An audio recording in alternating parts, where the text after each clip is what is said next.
Alhamdulillah, bersyukur kita kehadirat Allah Subhanahu wa taala kerana memberi kesempatan, memberi peluang, memberi hidayah kepada kita untuk bersama-sama berada di dalam satu kumpulan untuk tahlil dan juga tazkirah ringkas. Selawat dan salam ke atas junjungan besar Nabi Muhammad sallallahu alaihi wasallam. Tuan-tuan dan puan-puan sidang hadirin ADK pengurusan ADK daerah Kulim yang dirahmati Allah dan dikasihi Allah sekalian, alhamdulillah. Ini terserah hari ini berkaitan dengan tajuk orang yang tamak akan jauh rezekinya. Hadis kursi lah dalam pengumpulan daripada Imam Al-Ghazali rahmatullahi alaih. Allah Subhanahu wa taala berfirman, yaqulullahu taala ya bani adam iqna' tastar wa turukil hasana tastarih wajtanibil harama tukhlis dinak wa man tarakal ghibata zaharat lahu mahabbati wa man i'tazala an-nasa salima minhum wa man qalla kalamuhu kamula aqluh wa man radiya bil qalili faqad wathiqa billahi ta'ala ya bani adam anta bima ta'lamu la ta'mal fa kayfa tatlubu 'ilma ma la ta'mal ya bani adam ta'malu fid dunya ka'annaka la tamutu ghadan وتجمع المال كأنك مخلد أبدا يا دنياي احرمي الحريص عليك وابتغي الزاهد فيك وكوني حلوة في عين الناظرين. Artinya, wahai sekalian manusia, bersifat qanaahlah, engkau akan kaya.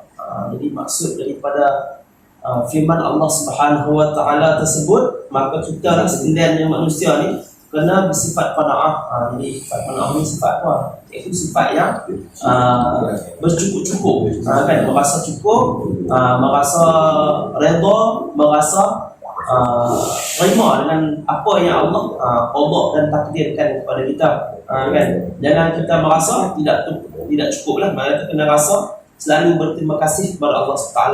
Rasa syukurlah. La in syakartum la azidannakum wa la in kafartum inna azabi lasyadid. Jadi kita kena rasa sifat qanaah. Yang satu sifat qanaah ni ialah tersebut dalam satu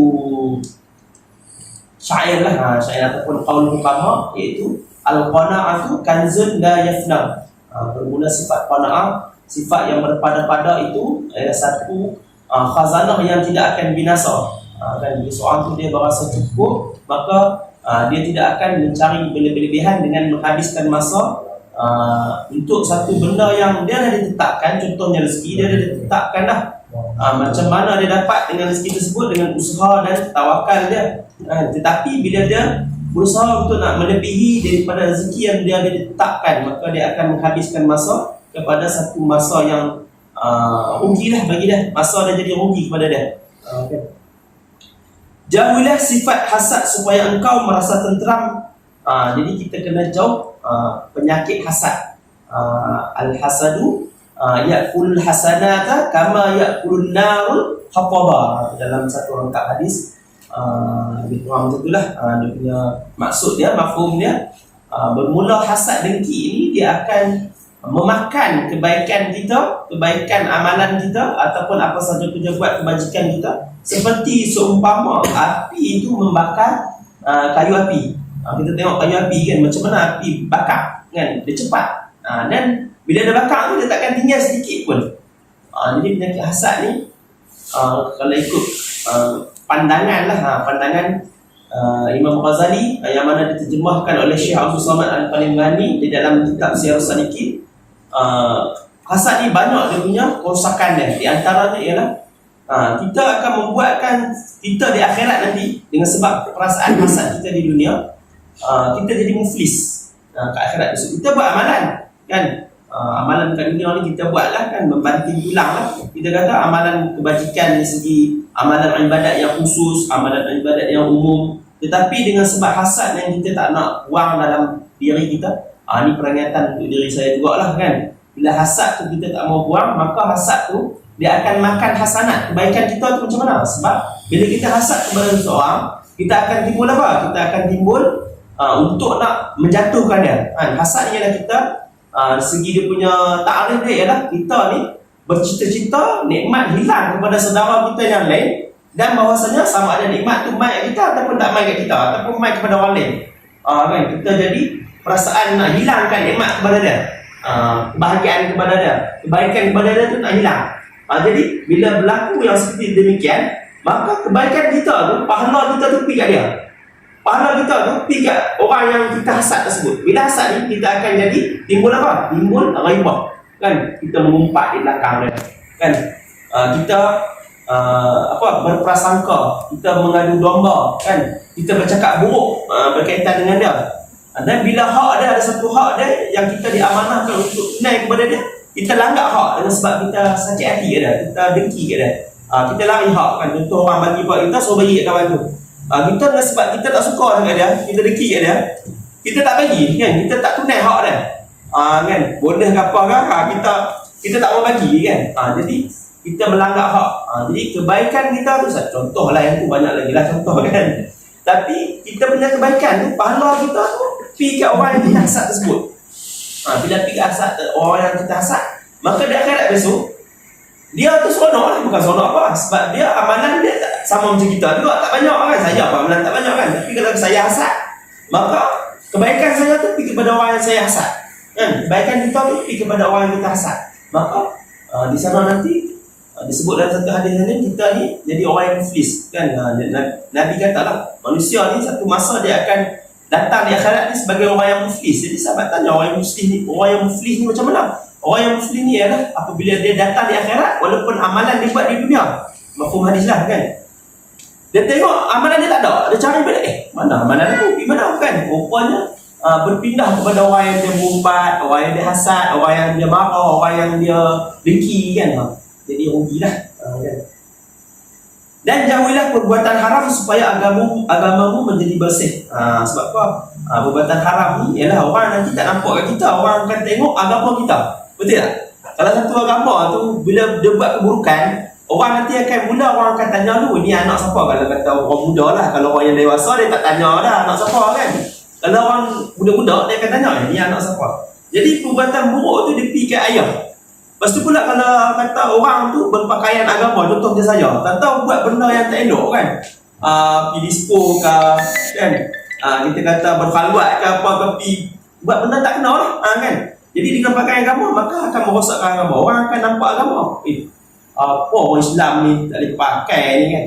Kita yang merosakkan Islam, kan? Jadi kita kena jauh perkara yang melambangkan agama kita tu jadi rosak. Orang akan nampak pandang serong. Itu maksud hadis ni. Maksud hadis kursi ni. Jauhilah perbuatan haram supaya agamamu menjadi bersih. Orang akan nampak agama tak elok. Sebab agama ni di atas individu. Bila kita buat benda tak elok, orang akan nampak agama kita, kan? Kita yang anuti agama Islam ni, orang nampak apa orang Islam ni buat benda tak kenal, buat benda tak elok, kan? Orang akan hina siapa? Orang hina agama, hina Allah, hina Nabi, dengan sebab mengani. Dan sesiapa meninggalkan perbuatan mengumpat, lahirlah pada dirinya kasih sayangku. Siapa yang dia tak mengumpat orang, dia jaga lidah dia daripada menyebut perbuatan ataupun menyebut fi'il ataupun menyebut apa saja yang berkaitan dengan saudara dan se-Islam ataupun bukan Islam pun, yang bila dia dengar dia tak suka, itu mengumpat. Jadi kita tak boleh lah. Contoh di belakang, benda yang bila dia dengar dia berduka cita, kan, dengan sebab perkataan dia. Kalau tak betul apa yang dia buat, dia jadi fitnah. Tapi kalau betul sekalipun, dia akan jadi mengumpat. Mengumpat dia walaupun betul kawan tu buat, tapi kita tak boleh contoh di belakang. Kalau dia dengar, kecil hati, jadi tak boleh. Kalau kita jauh, maka Allah akan kurniakan kasih sayang kepada kita, kan? Lahirlah pada dirinya kasih sayangku, Allah kata. Maka Allah akan bagi kasih sayang. Siapa yang menjauhkan, mengasihkan diri daripada manusia, Allah kata, pada zaman fitnah lah. Contohnya duduk satu kawasan tu, fitnah berluasa, kan? Barang berluasa, dia tak boleh nak tegak lah. Maka dia kena pilih, dia kena beruzlah, dia kena mengasihkan diri lah. Ni untuk yang orang yang duduk dalam suasana ataupun culture yang boleh merosakkan iman dia lah, kan? Macam kita buat dia lah, kan? Orang yang terjebak dengan ambil dadah ke ambil puan ni, kita kena ambil dia pituk tempat lain, pergi buang daerah ke apa, kan? Bukan nak buang dia apa tak, cuma nak bagi dia keluar, nak bagi dia uzlah, lari daripada kawasan yang ada kawan dia, ada orang yang duduk kita kata apa, mempengaruhi dia, contohlah, kan? maka dia akan selamat daripada mereka. Selamat ni selamat iman dia lah. Selamat iman dia, selamat diri dia, selamat segala orang kan. Dan sesiapa yang sedikit percakapannya berarti sempurna akal dia. Orang yang sedikit cakap, kurang cakap, sempurna akal dia. Nak cakap ni kena cakap yang elok. Kul khairu aw liyasmut. Atau kama qala Nabi sallallahu alaihi wasallam. Cakap baik ataupun diam. Kalau kita nak cakap, kita kena fikir dulu. Cakap kita tu ada cerita bak orang tak, cerita buka aib orang tak, ataupun cerita tu tipu ke ataupun fitnah ke. Kalau tak, kita teruskan cakap. Kalau tidak, kalau benda tu tak berkaitan dengan untuk menambah iman kita ke, nak cerita tentang akhirat ke apa ke, ataupun nak peringat kawan kita ke, nak nasihat ke, maka kita lebih baik kita diam. Jadi bila apa? Bila kita diam tu berarti sempurna akal kita. Sesiapa yang redha dengan sedikit maka dia mempercayai Allah SWT. Bila dia dapat sedikit pun dia terima kasih, dia dapat banyak pun dia bersyukur. Malah dia bagi pula kepada orang lain. Dia tunaikan hak orang lain juga. Bila dia dapat banyak kan, dia jadi kaya ke apa kan. Kalau dia sedikit pula dia redha, dia sangka baik dengan Allah SWT. Dia tak selalu condemn lah kan. Kita zaman lah ni banyak condemn tapi tak mau ubah diri, tak mau ubah nasib kan. Inna Allah la yughayyiru biqaumin hatta yughayyiru ma bi anfusihim. Kan? Banyak kan Allah ni orang susah kan, pejabat zakat pergi di rumah nak bagi zakat. Sampah pun tak nak buang. Bukan dia bagi alasan kata susah. Kan?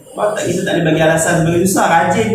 Bersih ni bukan nanti kaya kan, bersih ni. Tapi bila susah, rumah tak kemas, kucing biak dalam rumah apa semua, malaikat rahmat pun tak masuk, malaikat rezeki pun tak masuk. Jadi susah tu berlarutan. Kalau dia ubah nasib dia keluar, dia bersih pun, dia jaga agama, maka rezeki akan main dengan tak disangka-sangka kan. Dia baca dalam surah apa, dalam ayat sebelumnya kan, wa may yattaqillaha yaj'al lahu makhraja. Allah akan buat jalan keluar ada kalau dia bertakwa kepada Allah, dia jaga agama dia bagi elok, dia jaga amal ibadat dia bagi elok, Allah akan keluar daripada sengsara yang dia hadapi dah kan. Jadi kita kena redha lah, ada sama lah. Siapa pun kena redha dengan apa yang Allah bagi sedikit tu, kena redha, kena sangka baik dengan Allah SWT. Wahai manusia, kamu tidak mengamalkan apa yang kamu ketahui, maka bagaimana kamu meminta ilmu yang tidak kamu ketahui? Kita ada ilmu tapi kita tak mau beramal, tak mau nak cerita ilmu tu, tak mau nak sampaikan kepada orang lain, tak mau nak menunjukkan kepada orang lain jalan yang kita tahu walaupun sikit tu, maka Allah takkan bagi walaupun kita minta ilmu yang banyak. Allah ni macam mengaji ni sampai macam-macam, sampai PhD kan, mengaji sampai afdal ulama, tapi ilmu kat dia tak amal, dia cuma cerita kat orang je ni. Untuk orang macam saya lah kan, ada ilmu tapi tak mau sampaikan, tak mau cerita. Kita kata apa? Dia rasa untuk dia saja. Ilmu kajian ni kajian aku, ni bisnes aku tak mau tunjuk kat orang lain. Aku nak buat duit kat bisnes aku, contohlah kan. Dia tak mau sebarkan ilmu. Maka rugilah bagi dia, Allah takkan bagi ilmu lain lagi. Wahai manusia, kamu beramal di dunia seolah-olah kamu hidup esok, dan kamu kumpulkan harta seolah-olah kamu hidup kekal. Ni banyak orang tak apa faham ni. Saya pun tak apa faham sebenarnya. Kan? Macam mana dikatakan kita beramal seolah-olah kita hidup sampai esok je. Mana kata singkat masa kita. Kita kena puluh kena rebut hari ni. Kita tak tahu esok ni kita ada ke tak ada lagi. Kan? Jadi kita kena puluh hari ni. Kita kena beramal hari ni. Amalan ni bukan nanti kita solat, bukan nanti kita kena puasa. Yang tu memang hak wajib, hak sunat yang dia amalan juga. Kita selawat amalan, kita zikir pun amalan. Kan? Kita ingat Allah dalam buat kerja, kita tulis kerja, buat apa, buat borang, buat apa, kita berzikir, berselawat, mulut kita tak berhenti berselawat, jadi ibadat kan, jadi pahala untuk kita. Kan? Kita kena rebut lah untuk hari ni, seolah-olah kita esok tak ada untuk kita. Tapi kalau kita nak berubah harta pula, kita kena rasa macam kita ni nak hidup kekal, kena rasa macam 1000 tahun lagi nak hidup. Banyak lagi kita lengah-lengah pun tak apa, esok pun tak apa, balik-balik pun tak apa kumpul harta ni. Sebab kita kena bayangkan kita hidup lama lagi. Bukan kata hidup lama ni kena kumpul banyak, sebab apa? Ni hidup lama nak orang kata kena kumpul harta seolah hidup 1000 tahun. Dia simpan harta 8 juta kan tu kan.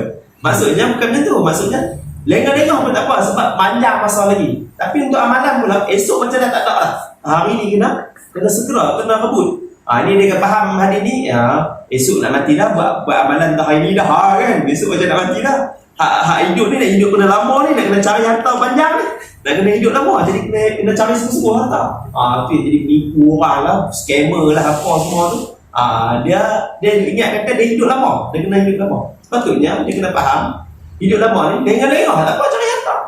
Kan santai-santai pun tak apa. Kan Wahai dunia, halanglah ketamakan atasmu dan carilah kezuhudan padamu. Wahai dunia, berkata penduduk dunia ni lah, kita kena halang ketamakan yang ada kat atas kita. Kita tak boleh tamak lah, kan? Kita tak boleh tamak. Yang mana tamak yang tak boleh. Ribtah tak apa. Tamak ni ialah kita nak satu benda tu kita lebih pada orang dan kita nak ambil hak orang. Itu tamak. Kalau ribtah ni, tak apa. Ribtah ni dia lebih kurang macam, dia bukan hasad, tapi dia ialah dia nak orang berjaya, tapi dia ambil contoh orang berjaya tu supaya dia pun berjaya. Pada masa sama dia tak mahu orang berjaya tu untung, orang berjaya tu gagal. Yang tu rentah tak apa. Sama juga macam tamak kan.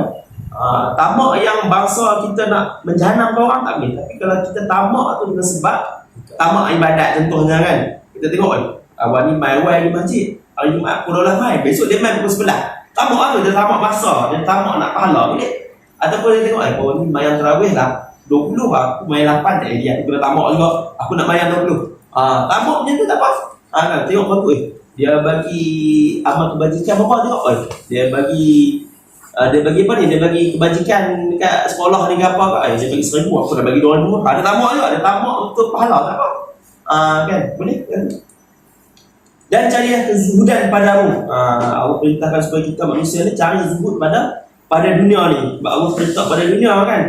Jadi kita kena cari zuhud untuk hidup kat atas dunia. Zuhud ni bukan nanti compa camping, baju koyak apa dah. Zuhud ni ialah kita banyak pun tak apa, sikit pun tak apa.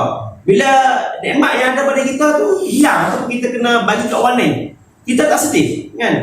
Kita tak rasa sedih. Contohnya kita simpan duit dah. Simpan kat 20 tahun ada 100,000 ni, kata anak kita sakit, kena 80,000. Kan? Kita pun korban duit kita, simpanan kita tu habis. Tapi kita tak rasa apa. Kita tak rasa benda tu jadi sedih kat kita. Itu zuhud. Mana kata dia tak cinta dunia. Zuhud ni mana ada?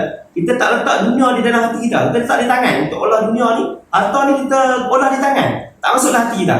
Masuk hati, RM1 pun dia jangan jadi kira. Tak pun dah majid. RM1 tadi beli ayam goreng pun dapat seketul lah. Ayam goreng sekali. Jadi boleh. Yang tu kalau dia duit dia ada 10 juta lebih pun, kalau ada perasaan yang tu, itu tak zuhud. Ataupun dia coba camping pun, tapi duit yang tu pun dia tak ada bagi. Yang tu bukan zuhud. Kan? Zuhud dia kena faham itu. Mana kata zuhud ni tak cinta dunia. Walaupun dia kaya, tapi dia tak kisah. Ada apa tak apa. Allah bagi duit sat, Allah bagi hidup kat dia asal harta, Allah nak ambil balik pun tak apa. Dia tak rasa benda tu berduka cita. Yang tu makna zuhud. Kan?